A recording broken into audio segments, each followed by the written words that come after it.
Antes de que su novela La letra escarlata le hiciera famoso, el escritor norteamericano Nathaniel Hawthorne era un oficial de aduanas de Boston. Por aquel entonces, en la década de 1830, iba cada día a la biblioteca Athenaeum para investigar y escribir durante unas cuantas horas. Entre los demás clientes asiduos de la biblioteca figuraba el reverendo Dr. Harris, clérigo octogenario que se había sentado durante años en su silla junto a la chimenea, leyendo el Correo de Boston.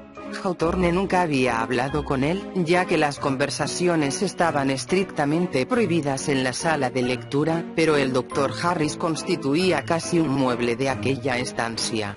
El novelista se sorprendió una noche cuando un amigo le comunicó que el anciano había muerto hace algún tiempo. Se quedó todavía más sorprendido cuando, al día siguiente, encontró al clérigo en su silla habitual leyendo el periódico. Durante semanas Hawthorne siguió viendo al Dr. Harris con su aspecto de siempre, perfectamente saludable. Una de las cosas que dejaron perplejo a Hawthorne fue el hecho de que muchos de los otros lectores que frecuentaban el lugar habían sido amigos íntimos del Dr. Harris. Entonces, ¿por qué no le veían? ¿O acaso le veían pero les ocurría como a Hawthorne y no querían molestarse en admitir su presencia? Otro factor que confundió a Hawthorne retrospectivamente era el hecho de no sentir el deseo de tocar la figura o quizá de arrebatarle el periódico de las manos. ¿Acaso tenía miedo de destruir la ilusión y una buena historia de fantasmas? A veces el caballero parecía mirar a Hawthorne como si esperara que él entrara en conversación. Pero, en la sala de lectura del Athenaeum las conversaciones estaban estrictamente prohibidas y yo no me podría haber dirigido a la aparición sin llamar la atención y despertar indignantes miradas. Y qué absurdo hubiera parecido yo al dirigirme solemnemente a lo que habría parecido ante los ojos del resto de las personas como una silla vacía. Además, concluye Hawthorne en un último alarde de urbanidad, el Dr. Harris y yo no habíamos sido presentados. Al cabo de algunos meses, Hawthorne entró en el Athenaeum de nuevo y halló la silla vacía, tras lo cual no volvió a ver nunca más al Dr. Harris. El único inconveniente en considerar esta historia como testimonio de hechos psíquicos radica en que es la declaración de un autor que escribió numerosas narraciones cuyo tema era lo sobrenatural. Hawthorne era amigo de Edgar Allan Poe y de Herman Melville, quienes escribieron sobre el reino de lo desconocido. Por otro lado, Hawthorne se interesó por los fenómenos de los fantasmas después de trasladarse a una casa de Massachusetts que, se decía, estaba encantada desde hacía años. Acerca de este lugar escribió: mientras estaba sentado en el salón durante el día, he tenido a menudo la sensación de que había alguien en las ventanas, pero al mirar hacia ellas descubría que no había nadie. En ninguno de los dos casos, el de su casa y el del Dr. Harris, parece que Hawthorne haya intentado adornar la historia ahí. Sin embargo, su fama es la de un gran escritor de cuentos, acostumbrado a dotar a sus narraciones de un principio y un final satisfactorio.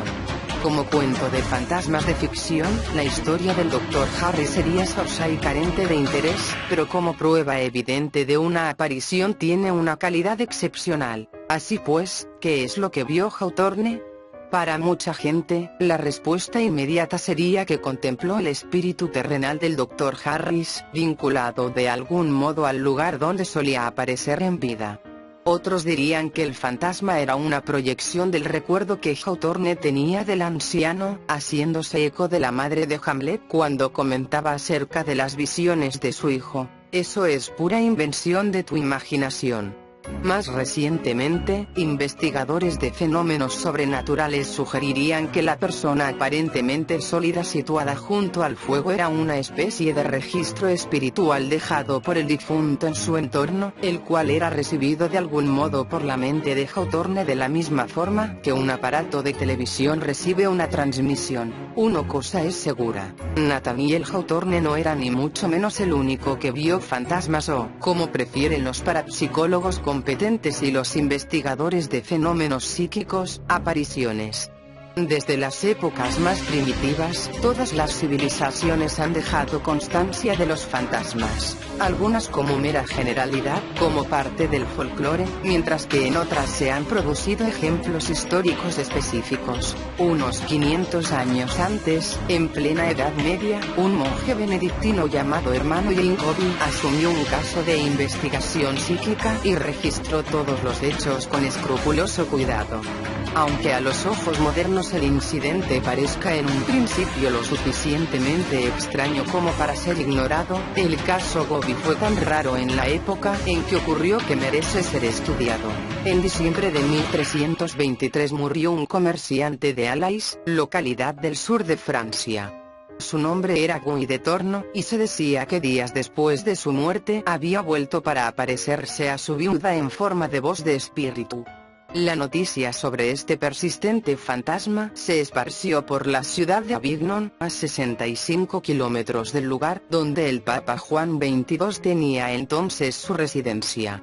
El Papa se impresionó por este hecho y nombró al hermano Jacobi, prior de la abadía benedictina de Alais, para que investigara. Acompañado por 3 de sus hermanos benedictinos y por cerca de 100 de los ciudadanos más respetados del pueblo, el hermano Jane examinó la casa y los jardines por si había alguna trampa escondida o efectos de sonido anormales.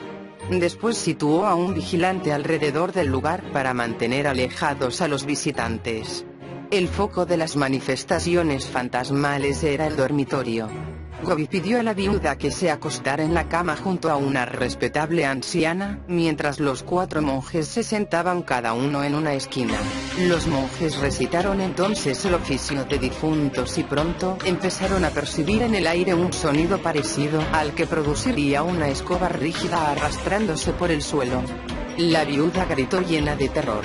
Gobi preguntó en voz alta si el sonido procedía del difunto y una voz contestó: «Sí, soy él». En ese momento se dejó entrar a algunos de los ciudadanos en la habitación como testigos y se situaron formando un círculo alrededor de la cama.